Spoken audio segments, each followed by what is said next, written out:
when we talk about infidelity, infidelity, we talk about it from the point of view of the people that are doing it, how wrong it is, and usually everybody just distance themselves away from this issue, and nobody actually owns up to um, being a part of it in any way.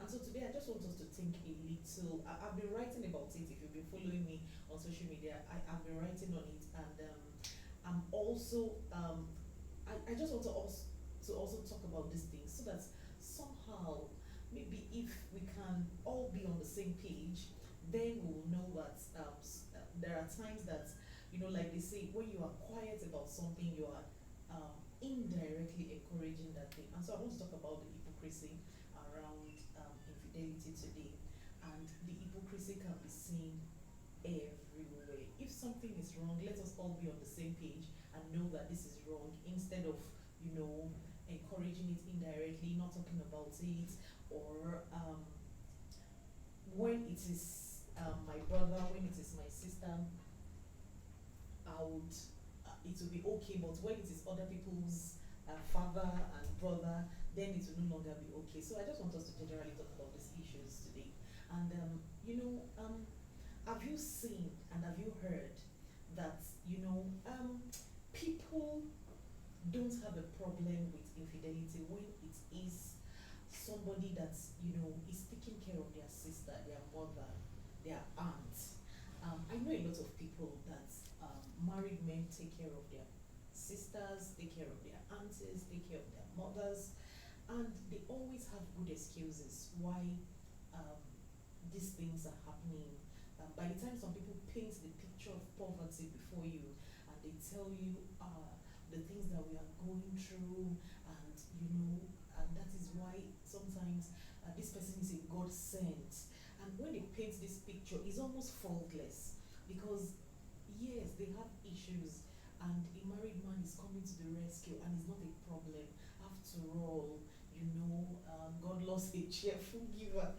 So, and at that point, it doesn't make it's okay. It can be condoned, and I say that if we can condone infidelity for one reason, we can continue to condone it for other reasons as well. So I think one major hypocrisy that I have seen, and that you must have seen too, is when it is your person that is involved. We always have an excuse, and that excuse is worthy. Whether it is your sister, your aunt, or your mom that is into this thing, yeah, it can be excused because you have a pathetic story to tell. And also, if it is your brother, your father, your uncle that is, involved as well, you have a story to tell about how the wife is terrible, how he has to, excuse himself from his home once in a while. If not, he will run mad, he would be distressed, and all of that. We try to look for excuses why it is okay for our family members to engage in these things. And when it is your father, he's probably stressed out, and he's a good man, oh, but it's just that we just keep making excuses, and until and unless we all get to that place where we know that we all take the same stand against this issue, then it will continue to be an issue, because this is one of the reasons why this thing is not dying, in the society. Like I said, if there's somebody to patronize, there will always be somebody to supply. And so that is why some of these things will never die in our society, because we all keep making excuses for our loved ones. Why, if it is them, that if our people are involved, they are good people, but circumstances push them to doing something like that. Another very disturbing trend that I also find as regards why infidelity may never die in our society is that, secondly, people tend to excuse um, their boys from trainings, from the hardcore training that are given to girls. Your girl, you are very strict on her upbringing. You let her understand why she should not do this, why she should not engage in, different vices. We take time to educate our girls, but when it comes to the boys, we excuse them. We forget that at the end of menaces, then our girls will fall the victim. I think that we should all be on the same page when we are speaking to people generally. If it is not good, then it's not good by all standard. And I think that we should all adhere to one standard that we want to keep when it comes to the issue of infidelity. So I watch this hypocrisy a lot where people give excuses for their own loved ones, and secondly, the training that you give to boys, they're quite different from the ones that you give to girls. When you are you know that the consequences of getting pregnant or involving in you know sexual activities is that a girl will get pregnant, and you know that it's going to stop her education or impede it in a way or the other. And so we are very strict when we are talking to the boys, I mean to the girls, that no, no, no, you can't do this, you can't do that. But the boys, we leave them. It is actually very funny.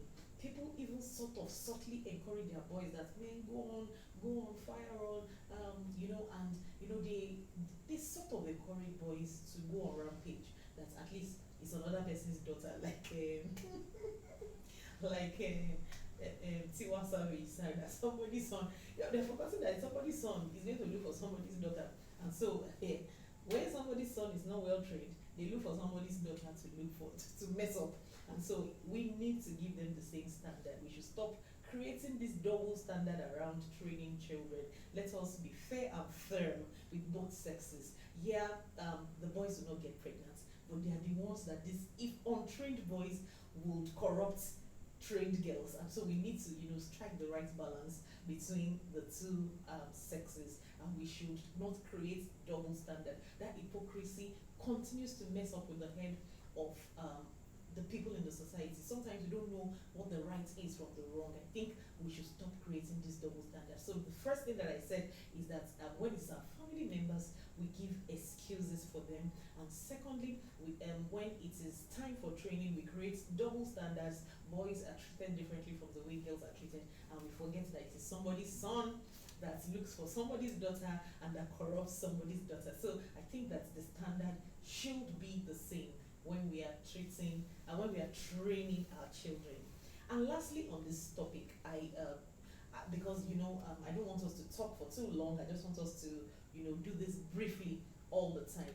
The last thing I want to talk about today is the hypocrisy around the judgment.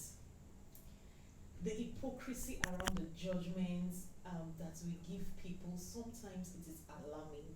Like I said, when it is your brother, when it is your sister, when it is people around you, you understand there is a pathetic story to tell. You need to see the movies and see the number of stories around infidelity and the way it is being encouraged. Whether it is Yoruba movie, English movie, Igbo movie, any type of movie that you're seeing, especially from our own clan here, there is always an excuse, a good excuse why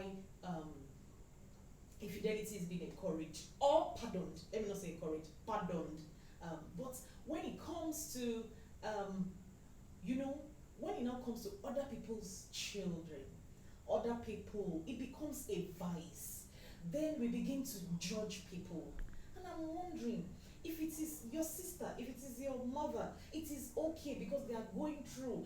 Your father died when you were young, your sister, there was no other job she could do, life was tough with her, and the different type of excuses that we give, different kind of excuses that we give. Yes, when it is our people, it is okay. But other people's children, you see them and you castigate them. The way people judge people, you'll be wondering if this is the worst thing that the person can ever do. Sometimes they are treated worse than armed robbers. Sometimes they are treated worse than, and you're wondering. No understanding. Nobody wants to hear from anyone that has committed this offense, at least offense as it is called in our society today. Nobody wants to listen to them. They are treated like, no, no, no, no. I remember the time when this lady's story, is it Chidima now? One girl that killed the CEO of a particular organization.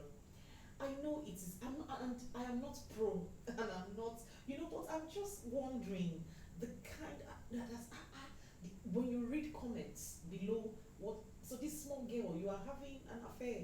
And these same guys are the ones that toast them. So I'm wondering, where is this judgment coming from? Something that you condone for one person is like, when you have this wicked stepmother thing, your children can do something, but your stepchildren can't do it. It's all of a sudden they become evil for doing that thing. And sincerely, I think the hypocrisy around this is killing. And if there is anything that gets me worried as a person, is that our children, the younger generation, they are not for this kind of, they are not for it. They just see through the hypocrisy and they are pissed off. Whatever it is that you think you want to hand over to the next generation, be careful how you build. They see through the hypocrisy and they are not impressed one bit. And that is why it is difficult to, to get this younger generation to follow us, to take us seriously. Because they know, they see through the hypocrisy, they see the cracks, they see the double standards that we create, and they are pissed off. And if you're worried about the next generation, sincerely, I think we should wake up and think about these things that we are, the subtle way that we handle certain things without, there is no clear standard on what we all believe in. There is no clear standard. The lines are usually blurred, and we need to decide what exactly do we all believe in. And if we believe in it, let's put our money where our mouth is and be able to uphold whatever standard it is. If your pastor is caught doing this thing, oh, my pastor is a good man, but he made a mistake. But another person's child is evil, another person's child is, and I think the hypocrisy is, please, let's stop the judgment. Everybody deserves to be listened to. When people go wrong, I think this is not the first thing to do is not to attack. The first thing to do is not to criticize. The first thing to do is to ask questions. Let's even understand, why did you get, and because we are not getting to the root of the issue, we will never be able to profile a real solution to the problem. Because people just generally shrink. They believe that they are evil people and they just shrink. Once they've been discovered, once affairs are discovered, people just shrink and just tell you whatever you think you want to hear.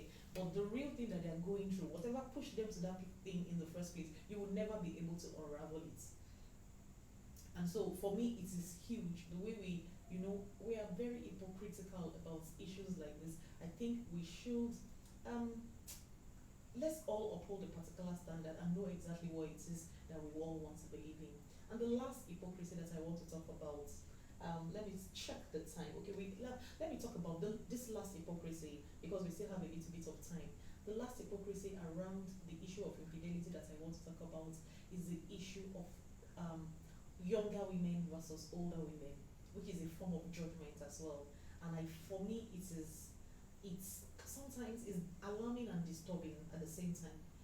People that we know when we were growing up, that Auntie so was in town. In our own days, she was controlling the entire town. She was, there was nobody's husband that she didn't date. Auntie so and so and so. We saw you, we knew you, we saw all the things that you did. We know all the things that you even acquired. Some of them got promotions, some of them got ahead. We know how some of them wrecked some homes and they got everything that they got. At that time, they were young, they were beautiful, they were bold, and nobody could actually talk to them. But now that you are older, the way they criticize younger women, at times I'm wondering, wow, is this something you ever did or something that you didn't ever do? The way they lay curses on the people that are trying to do whatever with their husbands. And they are wondering, Auntie, we saw you, we know you, you did the same thing.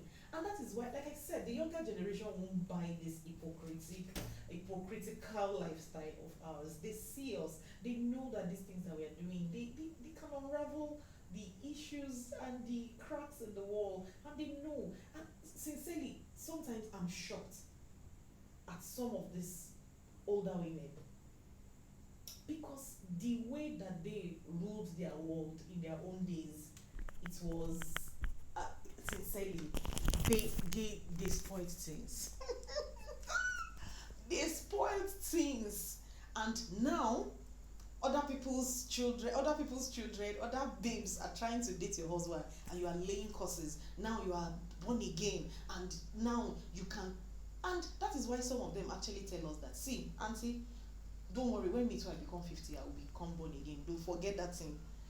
And so I think that the hypocrisy around infidelity is too much. We need to speak about issues truthfully. We need to handle things with a conscience. We need to ask, we need to be compassionate. I think we need to get to that point where we need to handle issues the way that we will get real results, the way that we will get people to talk, and be empathetic enough. I'm not saying condone, empathetic enough to understand what is going on. Why did you do this thing that you're doing? And that way we are able to address the issues from the roots. And I think that the hypocrisy around infidelity is a lot. Um, Both the victim, and because it's not even only the victim and the perpetrator alone that is scarred. Like I said in one of my write-ups, the son of the daughter of the brother of the aunt of, all of us suffer sometimes when infidelity occurs, and it causes pain no matter how much you pretend that this does not hurt you. I've seen ladies that come on social media and say that, if he's taking care of me, taking care of my children, there's nothing that is, it doesn't bother me one bit. Yeah, we can all come out and say that it doesn't bother us, but when you are there crying in the middle of the night, which is another form of hypocrisy, really, how do you handle these things? We all know that it hurts. It hurts, whether you admit it publicly or not. It hurts, and how then do we begin to overcome if we can't get to the root of the issue? And so, for me, I would want to implore that, let's be human. Let's be human. And I'm not advocating for, neither am I, but let's be human, and let's get people talking. Let's know why people, and let this not just be a study alone, that people just come up with studies and tell you the solutions that they feel that they've gathered through their studies. But let us have real society that stands for one particular thing, and we all believe in a particular thing. We have the same standard, and we admit to the pain that we feel. We don't pretend that it doesn't hurt, because when we tell people that it doesn't hurt, and that is how, people that are hurting, they don't even know how to handle their hurt. And so let's be real, let's be human around issues like this, and so that we'll all be able to come together, provide a solution that will work eventually. And so, it's something that I want you to think about. I want you to think about this issue. How does it affect me? How has it affected me? How has it affected my loved ones? And is there a need to change? Is there a need to grow? Is there a need to learn anything around this issue? And so for me, my heart especially goes out to people that have gone through the pain of infidelity. Like I said, I've worked with so many people that have experienced this pain. We have been able to work with them to bring them through the pain and take them out of the pain. And so if you are presently going through this kind of pain, please reach out to me. Let's talk about it. Let's have real talk about this, and maybe we would all be able to come together to find a solution to it, because people are hurting. Some ladies have ended their own lives as a result of the pain. Some people have become, they don't even know who they are anymore, and because they've so much tied their identity around their husband and their family, and when this happens, it is devastating. Let's not pretend about it that it doesn't hurt. It hurts a lot. It really hurts when the person you love goes astray, goes away with another person, and it hurts. It hurts. Let's not pretend it doesn't hurt. Your father going with, your father abandoning your mother, how sweet is it? Your uncle leaving your aunt, how sweet is it? When you see your uncle, your brother with another woman, you can't even tell. These children are suffering at home, but the girl outside is enjoying. How sweet is it? And let's not pretend that it doesn't hurt. Let's stop consoling ourselves wrongly that it doesn't bother me. It bothers. And until we are truthful to embrace the pain and to embrace the shame that the other party feels as well, we may not be able to go anywhere. And so, next week I'm going to talk more about this, because I really want us to look at all sides before we begin to offer solutions that will work. So if you are, thank you for being here. Chief Force says that let us have real society and talk about our hurts. Okay, okay. Tisha for me said word. Thank you very much. These are my family members here. Thank you very much for joining me on today's program. Um, Next week, hopefully, we'll talk about another layer of this pain until we are able to get to that space where we talk about, you know, the solutions. Let's continue to look, analyze every side of the story because it's an interesting one, and I know that eventually we will learn, we will grow, and we will become better. Especially if you are from this tribe and you really want to become better. Let's grow, let's learn, and let's continue to improve in our dealings with each other. Thank you very much for being here today, and I hope to see you next week. And until I come your way again, I would leave my details in the videos somewhere in the description. Please. All right, okay. I'm reading something here. Someone said I can't wait to read to join next week. Thank you very much for being here, and until I come your way next week. Thank you. God bless you as I sign out. Bye bye.